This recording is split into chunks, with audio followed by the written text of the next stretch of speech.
발을 씻기며 주님 그 발에 입 맞추며 나의 왕관을 놓으리.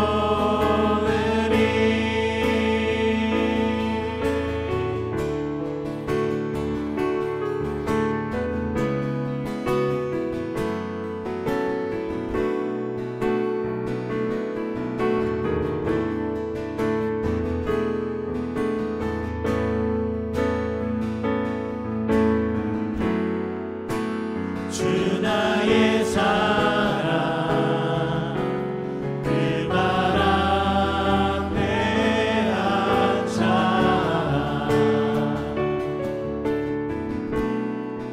내 모든 기도는 사랑의 노래가 되네.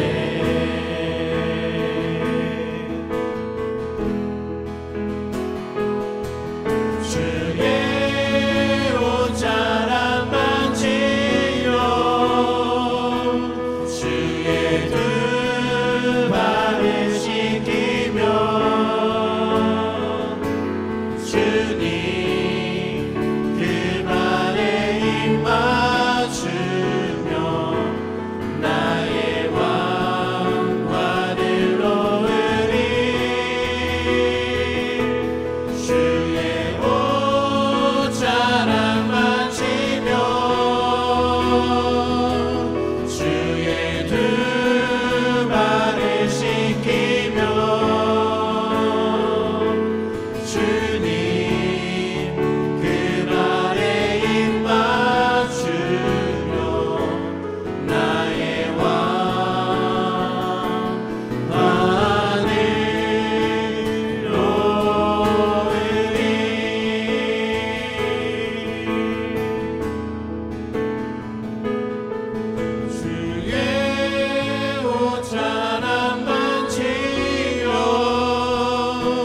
주의 두 발을 씻기며 주님 그 발에 입 맞추며 나의 왕관을 놓으리. 주의 옷자락 만지며 주의 두 발을 씻기며 주님 그 발에 입 맞추며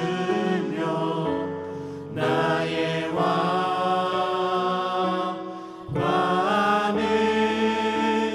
놓으리.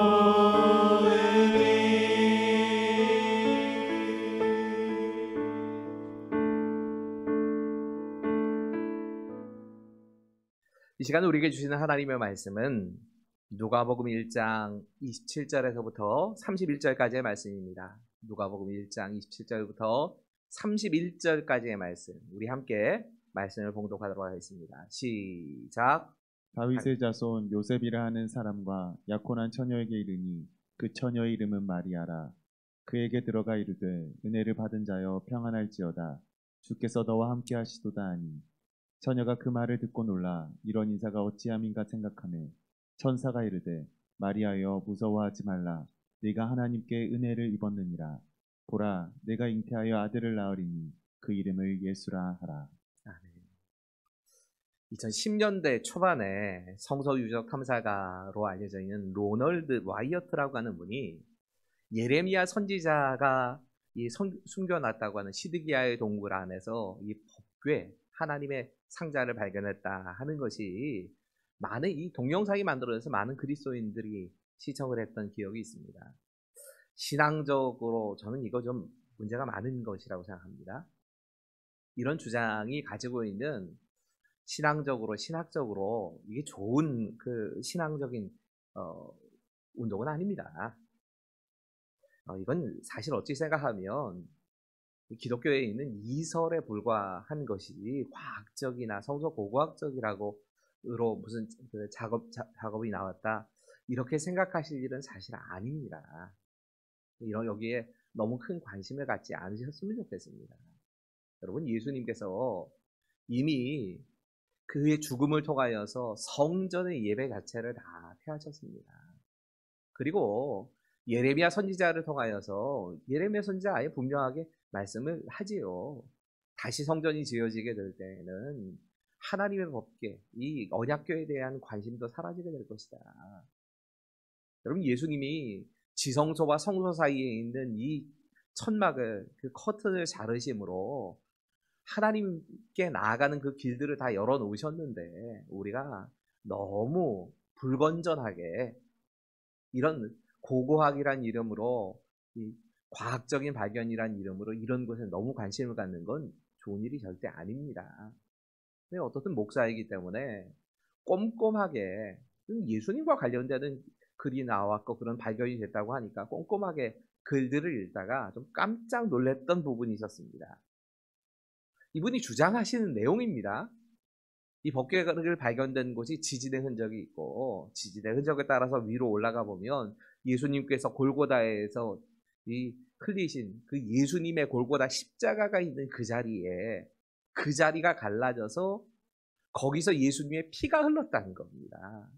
그래서 이 법궤 위에 이 사람의 고인 피가 발견이 됐는데, 고여있는 사람의 피가 죽은 사람의 피가 아니라 마치 살아있는 사람의 피처럼 지금도 있다. 그 사람들 주장이지요. 이 그들의 주장이지 그걸 과학적으로나 또 혹은 성경에서 뭐 분명히 얘기할 수 있는 부분은 아닙니다. 또 그 피에 대해서 주장하기를 인간의 염색체가 24개가 있는데 이 피의 안에는 염색체가 23개뿐이더라. 그런 그 주장을 하는 겁니다. 아마도 이 동정녀이신 그 마리아에게서 나셨다 하는 얘기를 하기 위해서 염색체가 24개가 아니라 23개다. 뭐 이런 얘기를 하는 걸 겁니다. 여러분, 분명히 예수님께서는 보통 사람과 같은 모습으로 이 땅에 오신 건 아닙니다. 여자의 몸에 나시긴 하셨습니다. 분명히 여자의 몸에 태어나신 건 맞습니다. 하지만 성경은 분명히 이렇게 말씀합니다. 성령으로 잉태되셨다. 성령으로 잉태되셨기 때문에 우리와는 분명히 다른 분이다. 물론 이걸 주장하기 위해서 이런 얘기를 하는 걸 겁니다. 여러분, 성경은 동정녀에게서 태어나셨다라고 하는 부분에 대해서 말씀합니다. 오히려 하지만 이 동정녀에게서 태어나셨다는 것보다 더 강조가 되는 건 성령으로 잉태되어 라는 말씀일 겁니다. 오늘 본문은 마태복음 1장과 더불어서 가장 대표적으로 예수님의 탄생을 이야기하고 있는 대표적인 말씀입니다. 마태복음 1장에서는 주로 그 육신의 아버지의 역할을 감당해야 될 요셉에게 천사가 찾아가셨던 이야기를 한다면, 누가복음 1장은 그의 육신의 어머니가 되시는 마리아에게 찾아오신 이야기를 담고 있습니다.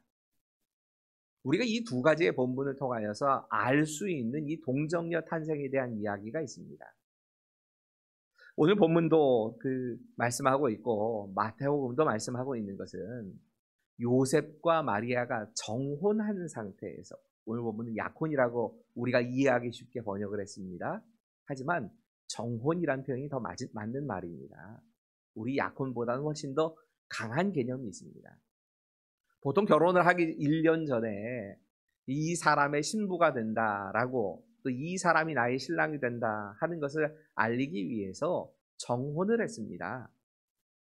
그리고 신부를 잔치를 치르고 신부에게 집안에 꼭 필요한 것들에 대해 제공하고, 그리고 나서 비로소 신랑이 데려와야 결혼이 성립이 됐지만, 정혼 상태의 이 두 사람도 법적으로는 부부로 인정을 했습니다. 정혼 상태에서 서로가 상대방에게 뭐 다른 이유로 간음하는 사건이 벌어지면 정혼한 그 사람을 쳐 죽이도록 되어 있었습니다. 돌에 쳐서 죽게 할 만큼 실제로 정혼이라고 하는 건 약혼보다는 훨씬 더 강한 개념이었던 게 분명합니다. 이렇게 정혼자인 마리아가 임신했다는 소식이 요셉에게 들린 겁니다. 모르긴 해도 요셉은 굉장히 기분이 상했을 겁니다. 보통 사람 같으면 위약금 내놓으라고 하고 위자료 내놓으라고 하는 정도가 아니라 위자료 안 주면은 내가 이걸 다 드러내가지고 당신을 이 돌에 맞아 죽게 만들겠다고 위협도 하고 그럴 만도 한데 요셉은 그렇게 하지 않습니다.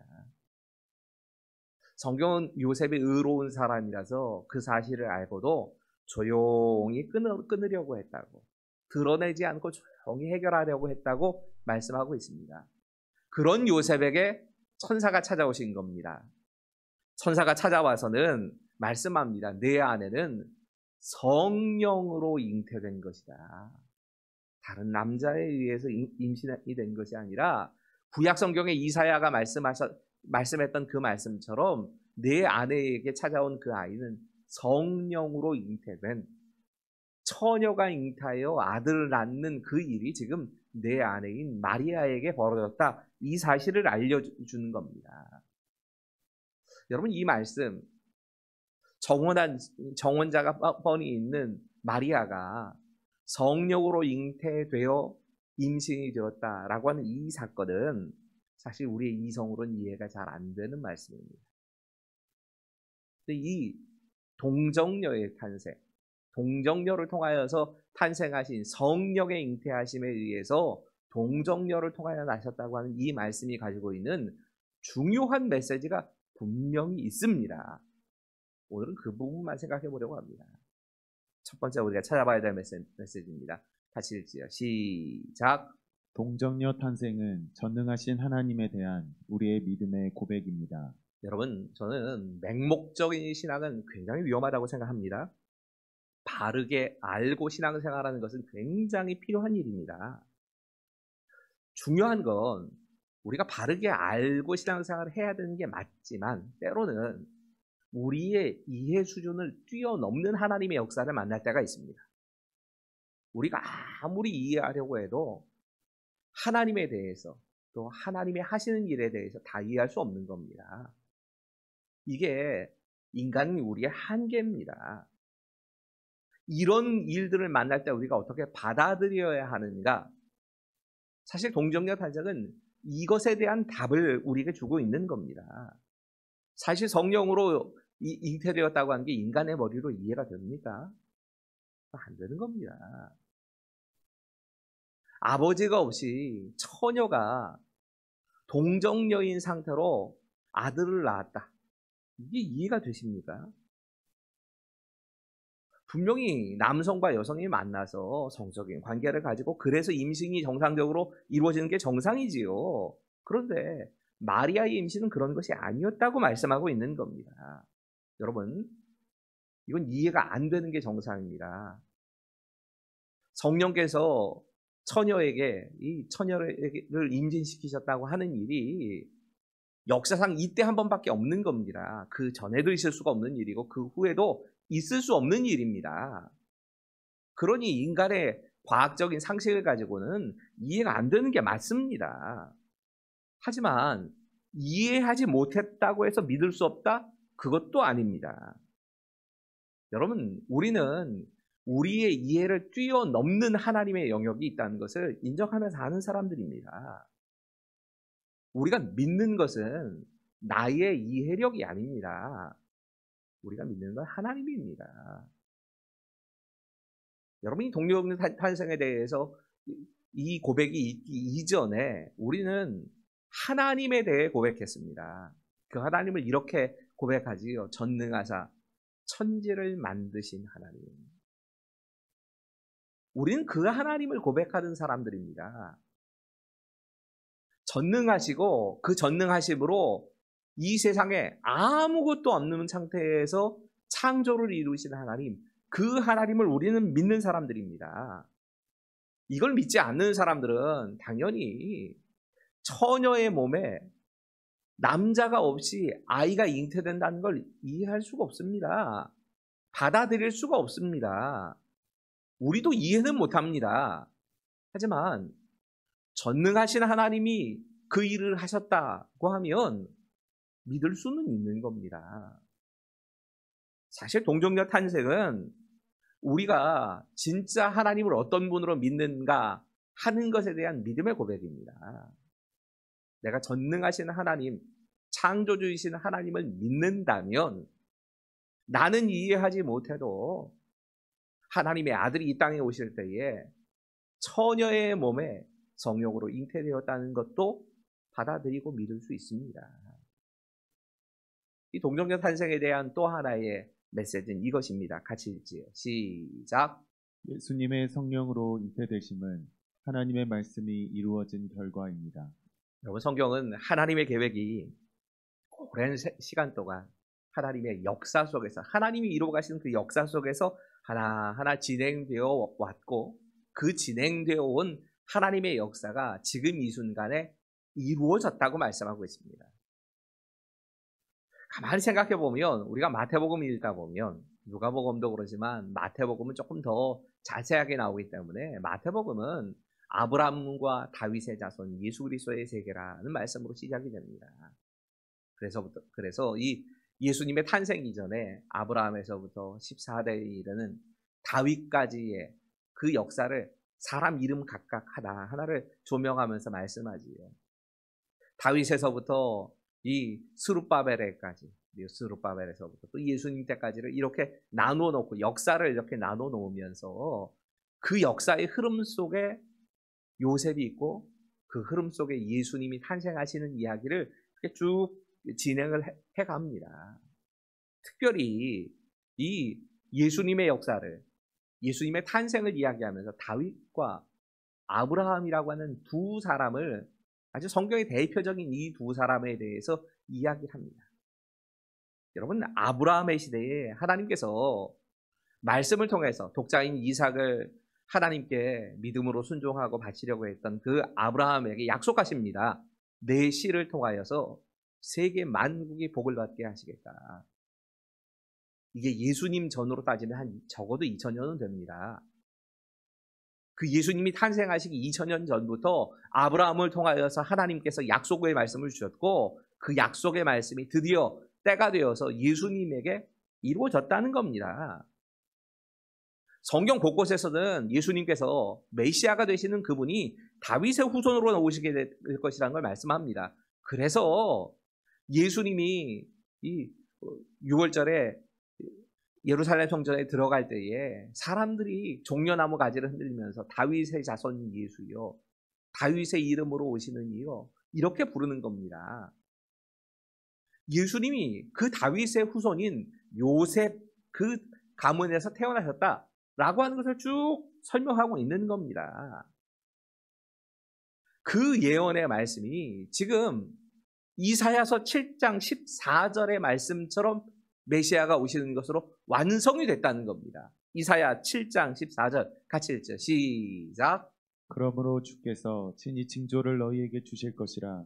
보라, 처녀가 잉태하여 아들을 낳을 것이요 그의 이름을 임마누엘이라 하리라. 여러분, 메시아이신 예수님께서 이 땅에 오시는데 그 태어나실 때에 나타나는 분명한 징조가 있는데, 그 징조가 뭐냐? 처녀가 잉태하여 아들을 낳게 될 것이라는 겁니다. 그걸 통해서 뭘 볼 수 있느냐? 아, 그분이 임마누엘, 우리와 함께 하시는 하나님이시구나.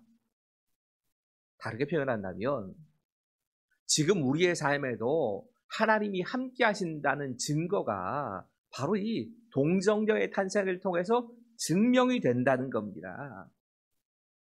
우리의 역사 속에 하나님께서 구원의 역사를 쭉 이루어 가시는데, 그 구원하시기 위한 하나님의 역사가 열매를 맺혀져서 예수님이 오시는 것으로 나타나게 됐고, 그 예수님의 오심은 결국에는 하나님이 우리와 함께 하신다, 이건 증명한다는 겁니다. 여러분, 우리가 분명하게 알아야 될 게 있습니다. 성령의 잉태하심이나 동정녀 탄생이냐, 굳이 이것에 대해서 성경이 계속 말씀하는 이유가 있습니다. 중요한 건 이유가 있어서 이걸 기록하고 계시는 겁니다.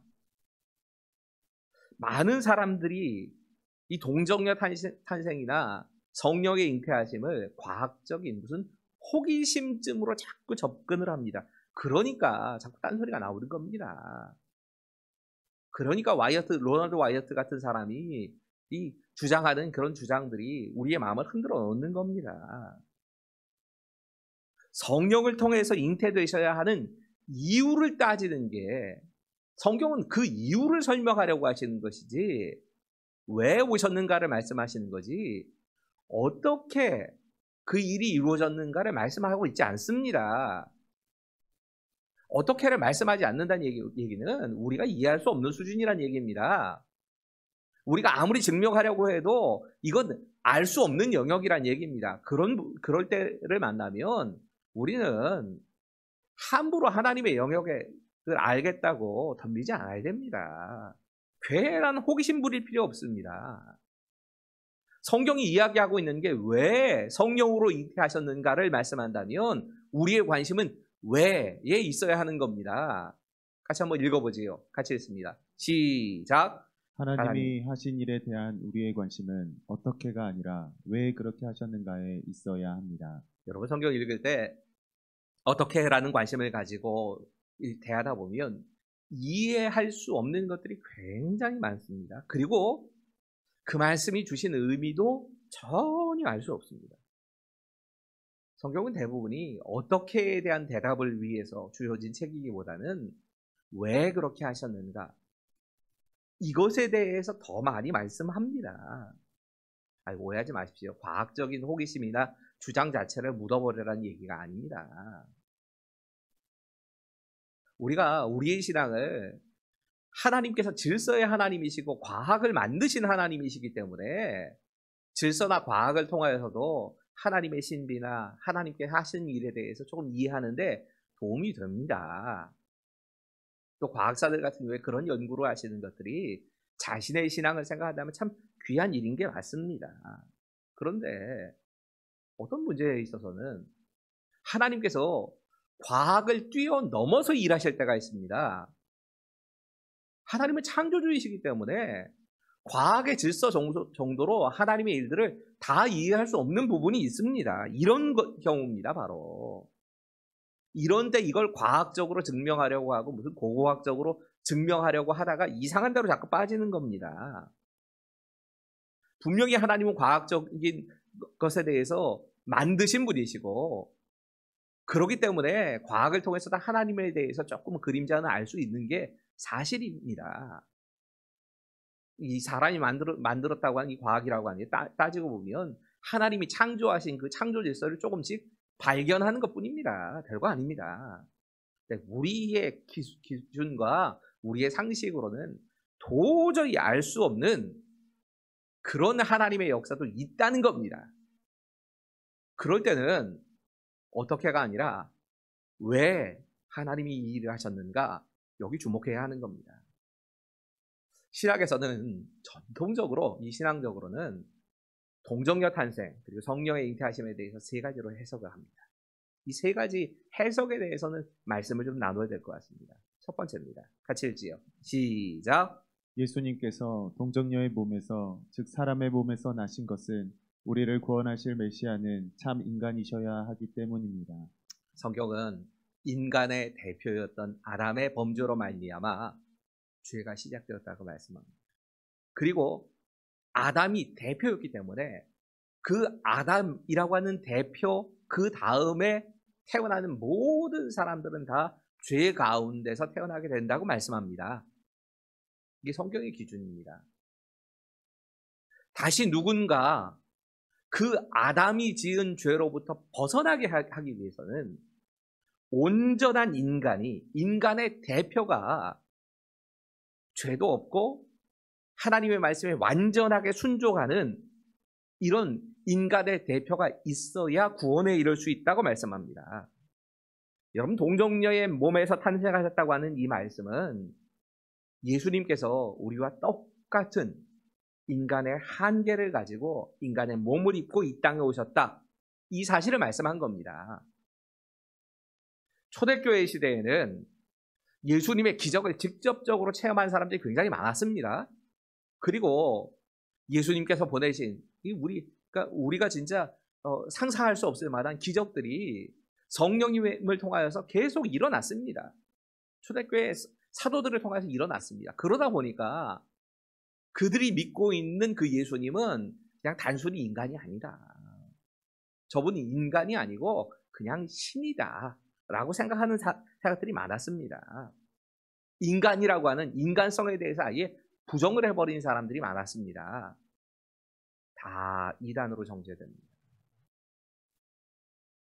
여러분, 예수님께서 우리의 구원자가 되기 위해서는 참 인간이셔야 합니다. 그것이 동정녀의 몸, 처녀의 몸에서 예수님이 탄생하신 진짜 이유입니다. 이 외에 대한 첫 번째 답이 이겁니다. 두 번째입니다. 같이 읽습니다. 시작. 예수님께서 성령으로 동정녀의 몸에서 나신 이유는 죄가 없는 분이어야 하기 때문입니다. 여러분, 구원자가 되기 위한 또 하나의 조건이 있다면, 반드시 필요한 조건이 있다면 죄가 없으셔야 한다는 겁니다. 여러분, 죄가 있는 사람은 누군가를 대신해서 죽어줄 수가 없습니다. 아니, 그런 경우가 있을 수 있지요.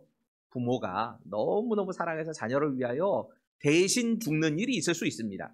대신 죽는 일은 있습니다. 참 고귀하고 참 그런 사랑의 이야기를 들을 때마다 가슴이 찡해 오지요. 하지만 그렇다고 해서 자녀의 영원한 생명을 보장해 줄 수는 없는 겁니다. 사람은 누구나 자신의 죄값, 그 죄값에 대해서 짐을 지고 죽는 겁니다. 만약 예수님께서 단순히 인간으로만 태어나셨다면, 혈과 육을 가지고 있는 인간으로만 태어나셨다면 예수님도 아담에 있는, 그 아담 아래에 있는 죄 가운데 태어나신 꼴이 되는 겁니다. 자신이 죄인이면서 다른 사람의 죄를 대신해서 죽는다? 이게 있을 수 없는 일입니다. 유대인의 주장처럼 만약이라도 그렇다면 예수님도 자신의 죄 때문에 형벌을 받아서 십자가에 죽으신 게 되는 겁니다. 그게 아닙니다. 예수님께서 다른 사람의 죄의 짐을 져주시기 위해서 사람의 몸을 입기는 하셨지만 죄가 전혀 없는 상태에서 태어나셔야 했던 겁니다. 만약에라도 정상적인 인간처럼 이 어머니와 아버지를 통하여서 이렇게만 태어났다고 하면 모든 인간이 그런 것처럼 죄 가운데 태어나는 겁니다. 우리가 자꾸 잊어버리고 있는 이 성경의 진리 가운데 하나는 우리는 죄를 지어서 죄인이 아닙니다. 우리는 아예 죄인으로 태어나는 겁니다. 예수님께서 성령으로 잉태되셨다 하는 말씀의 진짜 의미는 바로 여기에 있습니다. 죄를 갖고 태어나지 않으셨다는 얘기입니다. 무슨 사람들의 흥미를 돋구기 위해서 어떻게 처녀의 몸에서 아이가 태어났는데 이런 걸 설명하시기 위해서 하는 게 아닙니다. 예수님이 성령으로 잉태되시고 동정녀의 몸에 태어나시는 이유는 그래야만 우리의 구원자가 되실 수 있기 때문입니다. 그런 이유 때문에 동정녀의 몸에서 태어나신 겁니다. 결론이 뭐냐? 결국은 예수님께서 성령으로 동정녀의 몸에서 태어나신 진짜 이유는 우리를 구원하시기 위해서인 겁니다. 이것 때문에 그렇게 태어나신 겁니다. 성경 전체의 주제가 구원이라고 말씀드리고요. 그래서 이 역사를 구원의 역사, 구속사라고 부른 겁니다. 세계에 많은 중요하고 대단해 보이는 사건들이 있지만 하나님의 역사는 이 구원의 역사로 설명이 됩니다. 그 구원의 역사의 중심에 예수님이 계신 겁니다. 우리가 사도신경을 고백하지만 사도신경의 이 고백은 결국은 구원의 역사를 이루어 가시는 하나님에 대한 믿음의 고백인 겁니다. 그 구원자가 되시는 예수님에 대한 고백을 하고 있는 겁니다. 한번 생각해 보셔야 합니다. 성령으로 잉태하신 것이 우리를 구원하시기 위해서 죄 없는 분으로 이 땅에 오시기 위해서 그렇게 된 겁니다. 처녀의 몸에, 남자를 알지 못하는 동정녀의 몸에 태어나셔야 하는 이유는 사람이 되시기 위해서 그렇게 태어나신 겁니다. 여러분, 하나님께서 직접 이 세상에 사람의 몸을 입고 오셔서 우리를 구원하셨다. 하나님이 얼마나 이 구원을 중요하게 보신 겁니까? 우리가 상상할 수 없을 만큼 이 구원의 역사를 하나님이 크게 보신 겁니다. 사람에게 맡겨놓을 수 없는 일이었기 때문에, 그래서 하나님이 직접 인간의 몸을 입고 이 땅에 오셔서 구원을 이루신 겁니다. 사실 사람이 그 일들을 했다고 하면 사람이 한 일에 대해서는 다 믿을 수 없습니다. 처음에는 선한 의도를 가지고 선한 이유로 이 일들을 하지만 가다가 엉뚱한 곳으로 빠지는 게 인간 아닙니까? 분명히 내가 선한 의도로 하지만 아무 소용도 없는 일에 헛힘을 쓰고 있는 게 인간 아닙니까? 이게 우리가 하는 일일 텐데, 하나님께서 이 구원이라고 하는 역사를 이루기 위해서는 직접 하나님이 인간의 몸을 입으시고 하나님이 직접 계획을 하시고 실행까지 하나님이 다 하셨다는 얘기입니다. 인간의 역사적인 그 순간에 찾아오셔서 그 모든 일을 이루신 겁니다. 하나님이 하시는 일이니까 실수 없습니다. 실패하지 않으십니다. 중간에 변경되는 일 없습니다. 그 일이 그대로 이루어질 겁니다. 여러분, 우리를 구원하러 오신 예수님은 성령으로 잉태되셔서 동정녀 마리아에게 나셨습니다.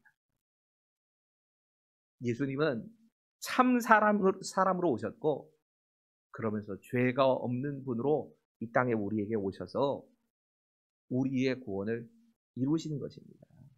이것이 우리가 성령으로 잉태되어 동정녀에게 나시고 라고 고백하는 믿음의 고백의 내용입니다. 기도하겠습니다. 하나님, 우리가 창조주이신 하나님에 대한 분명한 믿음을 가지고 내가 이해할 수 없는 이 말씀도 믿음으로 받아들이게 하여 주시옵소서.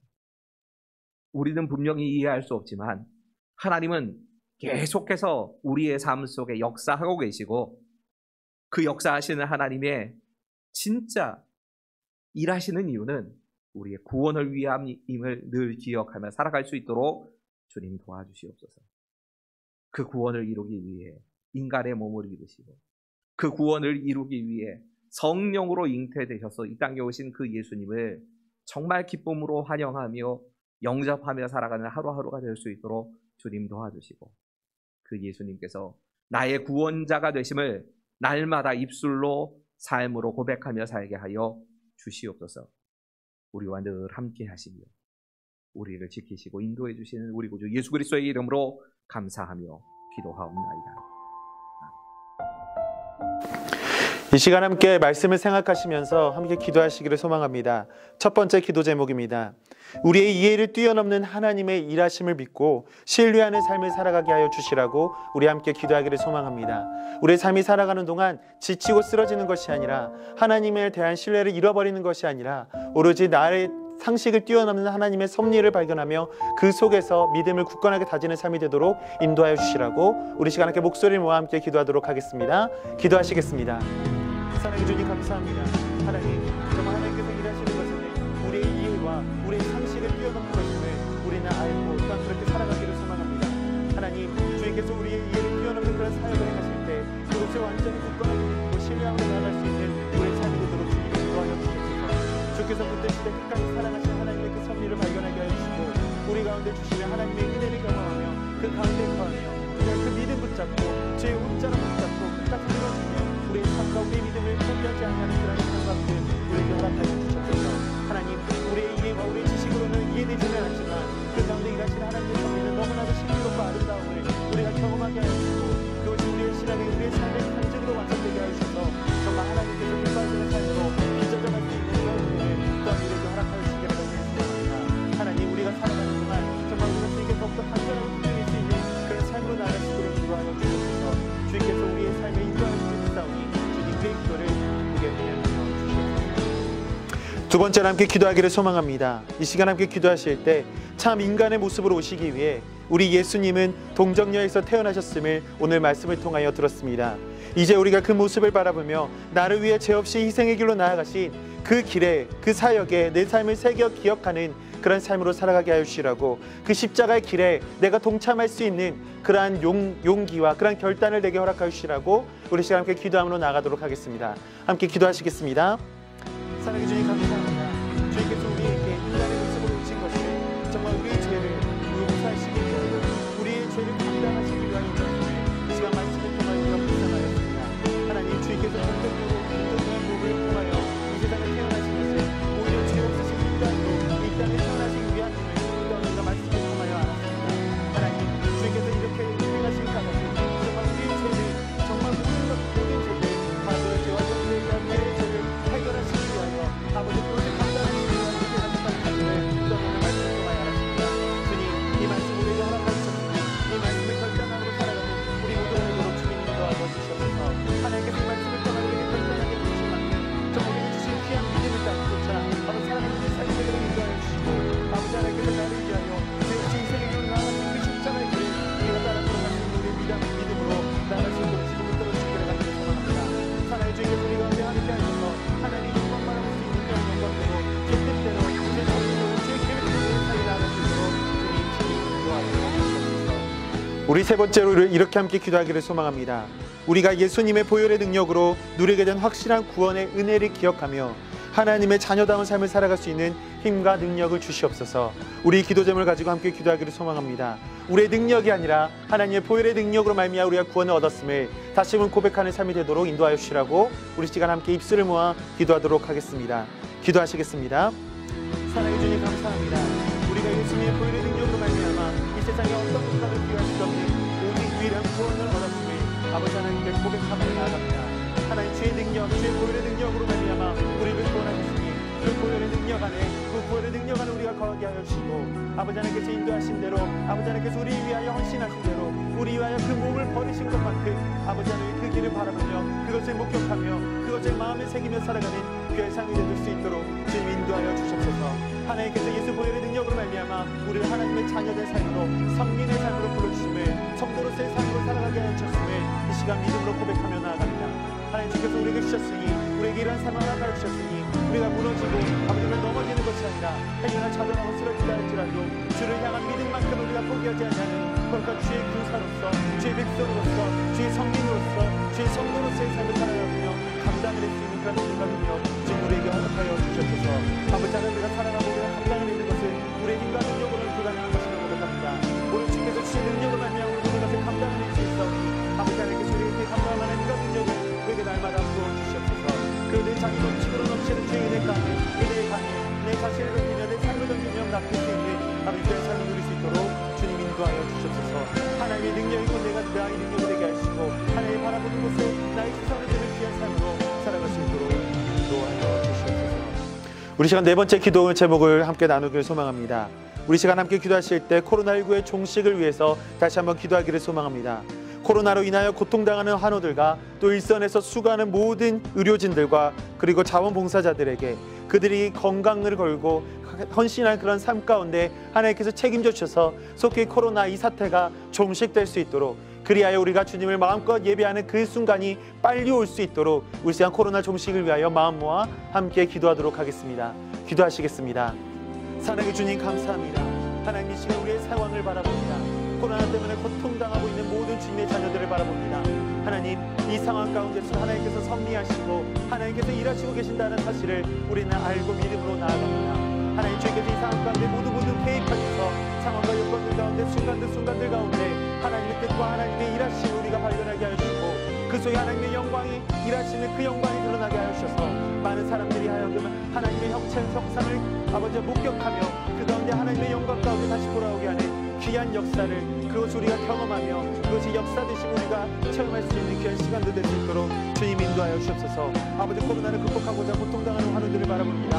고통당하고 너무나 힘들어하는 그들을 바라봅니다. 하나님, 그들에게 빨리 치유하는 능력, 그런 역사 허락하여 주셔서 하나님 자리를 털고 일어나 하나님께 영광을 드릴 수 있는 그들이 될 수 있도록 주님 붙들어 주옵소서. 일선에서 수고하는 자신의 건강과 생명을 내걸고 헌신 봉사하는 의료진들과 봉사자들에게 하나님의 능력 허락하여 주셔서 그들의 가족과 그들의 일하는 모든 환경들 가운데 하나님의 귀하신 섭리가 아버지 함께할 수 있도록 주님 인도하여 주옵소서. 지금까지 함께 하신 에베네셀 하나님의 능력과 은혜가 그들의 상황 가운데 그들의 있는 모든 장소와 모든 여건들 가운데 주님 목격되게 하시고 있게 하여 주셔서 오로지 하나님의 일하심이 바로 그 가운데 넘쳐나고 함께한다는 사실을 그들이 느끼며 감당하며 경험할 수 있도록 주님 인도하여 주시기를 간절히 소망합니다. 하나님의 긍휼하심이 지금 이 땅에 임하게 하시고 전 세계 가운데 바로 속히 빨리 코로나가 종치게 되어서 정말 하나님의 일하신다는 사실을 우리가 입술로 고백하며 선포함으로 우리가 나갈 수 있는 교회들 되도록 주님 인도하여 주셔서 그리하여 예배하는 교회가 뼈되게 하시고 아버지가 당당하게 주님을 바라보고 무너지는 그러한 예배가 속해 회복되어서 하나님께 영광을 올리는 모두가 될 수 있도록 주님 인도하여 주시기를 간절히 소망합니다. 사랑의 주님, 아버지 하나님께 우리 가운데 속히 시간 바라보셔서 모든 것들이 다 하나님이 일하셨다 우리가 선포하며 간절할 수 있는 우리 모두가 되도록 주님 인도하여 주시옵소서. 우리 시간 다섯 번째로 환우들을 위해서 기도하기를 간절히 소망합니다.